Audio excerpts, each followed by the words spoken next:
UP PCS 2023 के लिए अभी आपके पास पर्याप्त समय बचा हुआ है। लगभग आपके पास अभी कितना टाइम है, तो आप कह सकते हैं कि ये भी आपके पास 5 महीने हैं और प्री के लिए ये समय जो होता है ये पर्याप्त होता है। देखो, यूपी पीसीएस 2023 का जो नोटिफिकेशन है ये फरवरी में जारी होगा और इसकी जो परीक्षा होगी ये जून में हो जाएगी। ठीक है, जून 2023 में इसकी परीक्षा हो जाएगी। तो यहाँ पर कुछ लोग जानना चाहते हैं कि जो बुक्स वगैरह होती हैं कौन कौन सी किताबें पढ़ लें जिससे ये प्रारंभिक परीक्षा वो आसानी से क्रैक कर सकें। तो इसी के बारे में ये वीडियो मैं आपको दे रहा हूँ। देखो फ्रेंड्स, सबसे पहले तो ये कि एग्ज़ाम का पैटर्न समझना आपके लिए सबसे ज़रूरी है। इसके बाद दूसरा सबसे ज़रूरी जो मैटर है वो ये है कि आप जो है एक डेडिकेशन दिखाएं, क्योंकि यूपी पीसीएस ये कोई एक तो यूपीएससी के जस्ट बाद ये परीक्षा होती है, तो जो यूपीएससी के एस्पिरेंट वहाँ पर उनकी जो कसर रह जाती है वो उसको यहाँ पर आकर उतारते हैं। मतलब ये कि ये परीक्षा जब आप देने बैठते हैं तो आपका मुकाबला जो होता है वो कुछ बहुत ही अच्छे दिमाग से होता है। मतलब ऐसे दिमाग जो सिर्फ और सिर्फ स्टडी में भरोसा करते हैं। तो यहाँ पर तुक्का तो नहीं चल सकता, आपको कठिन परिश्रम करना ही पड़ेगा। तो प्लान ऑफ एग्ज़ाम के बारे में आपको बता दें। देखो, ये जो पूरी की पूरी परीक्षा होती है इसमें सबसे पहले तो एक आपकी प्रारंभिक परीक्षा होती है, ये तो आप जानते ही हैं। प्री की परीक्षा होगी जो कि ऑब्जेक्टिव टाइप होती है। फिर जो लोग प्री में क्वालिफाई करते हैं मेंस के लिए वो लोग मेंस में बैठते हैं। मेंस की परीक्षा निबंधात्मक होती है, कंसल्टेंट टाइप, यानी कि यहाँ पर रिटन एग्ज़ाम होता है और इसके बाद एक वाइवा वास भी होता है। मैं आपको यहाँ पर बता दूँ कि जो प्री की परीक्षा होती है इसमें 2 पेपर होते हैं। ठीक है, जीएस का पहला पेपर, इसमें कुल मिला के 150 एमसीक्यूज होते हैं और ये पेपर कितने अंक का होता है, तो 200 अंकों का होता है। आपको मेंस के लिए इसी पेपर के आधार पर क्वालिफाई कराया जाता है। लेकिन जो आपका जीएस का सेकंड पेपर होता है, जीएस सेकंड पेपर जिसको आप लोग कहते हैं सी सेट, तो सी सेट भी आपके लिए बहुत इंपॉर्टेंट है। इसमें 100 प्रश्न होते हैं, पूर्णांक इसका 200 ही होता है, लेकिन इसमें 66 अंक यानी कि 33% नंबर लाना आपके लिए कंपलसरी होता है। फिर बात करें मेंस के बारे में, तो मेंस की जो परीक्षा होती है 1500 अंकों की होती है। वाइवा जो होगा ये आपका 100 अंकों का होगा। जो फाइनल मेरिट बनती है वो 1600 अंकों के आधार पर बनाई जाती है। तो एग्ज़ाम पैटर्न अब आप समझ गए होंगे। आगे बढ़ते हैं। यहाँ पर अगर आप देखेंगे तो प्रारंभिक परीक्षा का सिलेबस दिया गया है कि प्रारंभिक परीक्षा में जो पहला पेपर होगा यानी कि जीएस का जो पहला पेपर होता है 2 घंटे का समय मिलता है, कुल अंक 200 और सारे टॉपिक आप यहाँ पर देख सकते हैं। फिलहाल इसका स्क्रीनशॉट भी आप ले सकते हैं। इसके बाद जो सी सेट का पेपर है उसको भी देख लीजिए कि सेकंड पेपर में आपको क्या देखने को मिलेगा। सी सेट में भी 2 घंटे का समय आपको मिलता है और कुल अंक 200, प्रश्नों की संख्या 100 ही रहती है और इसमें क्या क्या पूछा जाता है ये भी आप यहाँ पर देख सकते हैं। और एक बात और भी कि ये जो सी सेट का पेपर होता है ये केवल जो होता है क्या होता है कि इसको सिर्फ आपको पास करना होता है। मतलब 33% नंबर लाना आपके लिए कंपलसरी है, अन्यथा फर्स्ट पेपर आपका जांचा ही नहीं जाता है।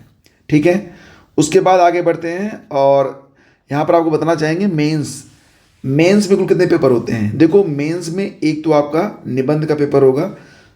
अच्छा, ठीक समझिए कि सबसे पहले तो आपको जो पहला पेपर होगा पहले दिन वो जनरल हिंदी का होता है 150 अंक का।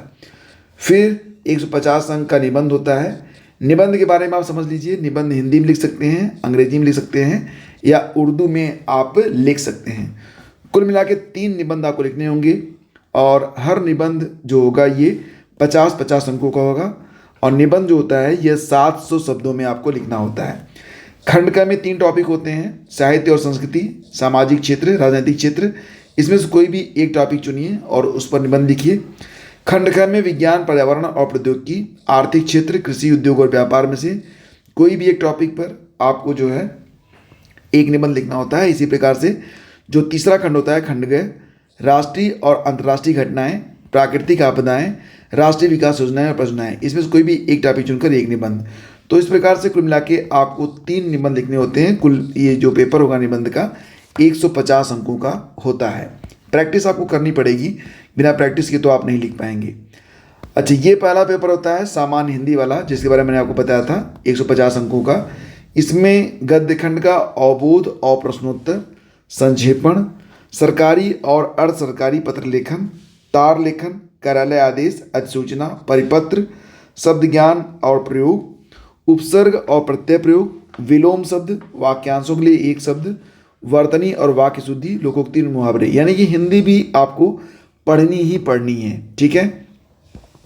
इसके बाद आपके जो मतलब 2 हो गया ना, इसके बाद मैं आपको बताऊंगा कि देखो इसके बाद सबसे पहले तो हिंदी का पेपर हो गया 150 अंकों का।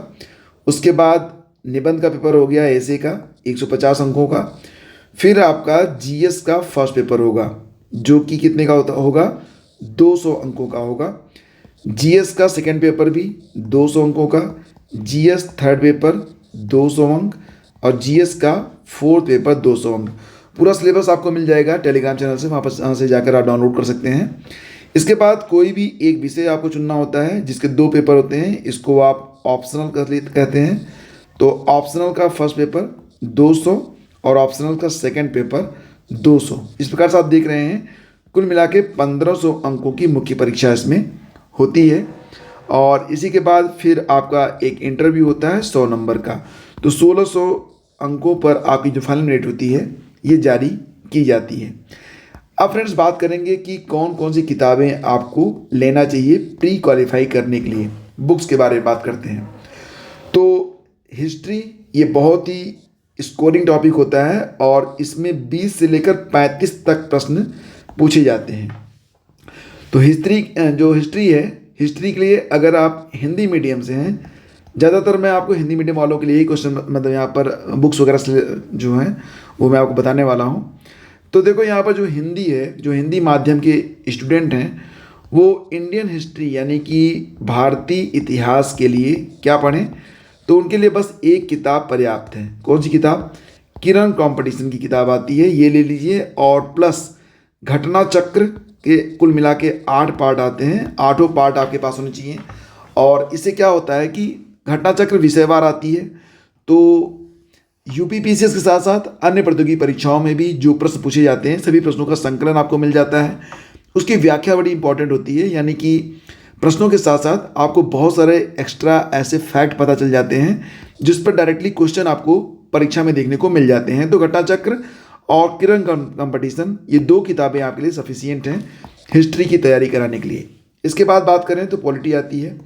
पॉलिटी में आप चाहें तो परीक्षा वाणी को लेकर पढ़ सकते हैं, या फिर अगर आप पेशेंस रखते हैं तो यम लक्ष्मीकांत को भी लेकर आप पढ़ सकते हैं। यम लक्ष्मीकांत की जो किताब है ये आपसे पर्याप्त धैर्य की मांग करती है।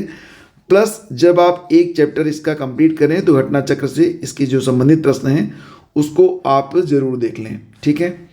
इसके बाद इकोनॉमिक्स से भी क्वेश्चन बनते हैं। तो इकोनॉमिक्स के लिए अगर आप चाहें तो यहाँ पर मैं आपको किसी भी किताब से बेहतर होगा कि मैं आपको कहूँगा कि करंट अफेयर पर आप फोकस करें, उसका नोट्स बनाएं। और यूट्यूब पर आप सर्च करेंगे तो आपको 55 वीडियोस मिल जाएंगे, किसके? इकोनॉमिक्स के। कहाँ पर? मृणाल आईएएस के, ठीक है। तो मृणाल आईएएस के ये जो 55 वीडियोज़ हैं, लगभग 20 से 30 मिनट के वीडियोज़ हैं, इसको भी आप देख सकते हैं और यहाँ से आप नोट्स भी बना लेंगे तो आपका काम हो जाएगा। बाकी कुछ ज़्यादा पढ़ने की ज़रूरत आपको नहीं पड़ने वाली है। इसके बाद आगे बढ़ते हैं, आपको बताना चाहेंगे ज्योग्राफी के बारे में। तो भूगोल में आप क्या पढ़ें? देखो फ्रेंड्स, भूगोल के लिए आपको बस 2 किताबें लेनी होंगी। एक तो मैं आपको दे रहा हूँ एनसीईआरटी, ठीक है। तो एनसीईआरटी वो भी कौन सी? कक्षा 11 वाली, 11th वाली। इसका नाम क्या है? भौतिक भूगोल, ठीक है। ये सारी किताबों की लिस्ट मैं दे दूंगा डिस्क्रिप्शन में, तो वहाँ से जाकर आप इसे पढ़ सकेंगे। तो एनसीईआरटी जो कि भौतिक भूगोल के नाम से आती है, कक्षा 11 वाली, उसको आपको पढ़ना है। इसके अलावा आपको एक इंडियन ज्योग्राफी के नाम की किताब आती है, इंडियन जियोग्राफी। ये जो किताब है किसकी है? ये महेश बर्नवाल की किताब है, तो ये ले लीजिए। प्लस घटना चक्र तो आपका चलेगा, ठीक है, ये ज़रूरी है। फिर बात करते हैं जनरल साइंस के बारे में कि विज्ञान में आप क्या पढ़ेंगे। देखो फ्रेंड्स, अगर आप साइंस बैकग्राउंड के हैं तो बस जो आपके ओल्ड क्वेश्चन पेपर हैं उसको देख लीजिए, प्लस घटना चक्र पढ़ लीजिए, इतने से आपका काम चल जाएगा। अगर ज़्यादा स्टडी करनी है आपको तो आप 9th और 10th की जो साइंस की एनसीईआरटी है उसको भी आप पढ़ सकते हैं। इसके बाद EVS and ecology. EVS and ecology के लिए बस एक पत्रिका आती है, मंथली करंट अफेयर आता है दृष्टि आईएएस का। मैं तो कहूँगा कि आप इसी को ले लीजिए। और करंट अफेयर से तो मैं देख रहा हूँ कि प्रश्नों की संख्या बढ़ती जा रही है। अलग अलग टॉपिक को अगर आप देखेंगे तो करंट अफेयर जो है ये आपको मतलब स्पेशल करंट अफेयर का पोर्शन होता है, प्लस विषयों में भी ये घुसा रहता है। तो इसके लिए कम से कम लास्ट 6 मंथ, 1 साल का पढ़ना ज़्यादा बेहतर रहेगा। लेकिन यहाँ पर अगर आप समझ रहे हैं कि परीक्षा जो है ये जून 2023 में होगी, तो आपको दिसंबर से लेकर मई तक का करंट जो है वो अच्छे से तैयार करना होगा। यहाँ से आपको बहुत सारे प्रश्न देखने को मिल जाएंगे। तो ये कुछ किताबें हैं, इससे आप शुरुआत कर सकते हैं। अलग अलग चैनल, अलग अलग टीचर्स आपको अलग अलग किताबें भी बताते होंगे। सबसे बेहतर ये होगा कि आप सिलेबस देखें, सिलेबस किस किताब में मिल रहा है उसको देखें, बुक स्टॉल पर जाएं और वहाँ पर जो है जाने के बाद ये जाकर देख लीजिए कि कौन सी किताब आपकी भाषा में सरलतम है और उसको आप पढ़िए। एनसीईआरटी जरूरी नहीं है, अगर आपका जो बेसिक है वो क्लियर है तो एनसीईआरटी जरूरत नहीं पड़ेगी। हाँ, अगर एनसीईआरटी जो है आप पढ़ेंगे तो इससे आपको फ़ायदा होगा, क्योंकि इससे आपका जो बेस होता है वो बिल्कुल क्लियर हो जाता है। तो बुक्स के बारे में यही है, कुछ और भी अपडेट्स आती रहेंगी चैनल पर, सब्सक्राइब कर लीजिए। और बुक्स के बारे में एक कंप्लीट लिस्ट आपको मिल जाएगी studyvidgyanprakash.com पर, जिसका लिंक वीडियो के डिस्क्रिप्शन में मैं दे दूंगा। Thank you so much.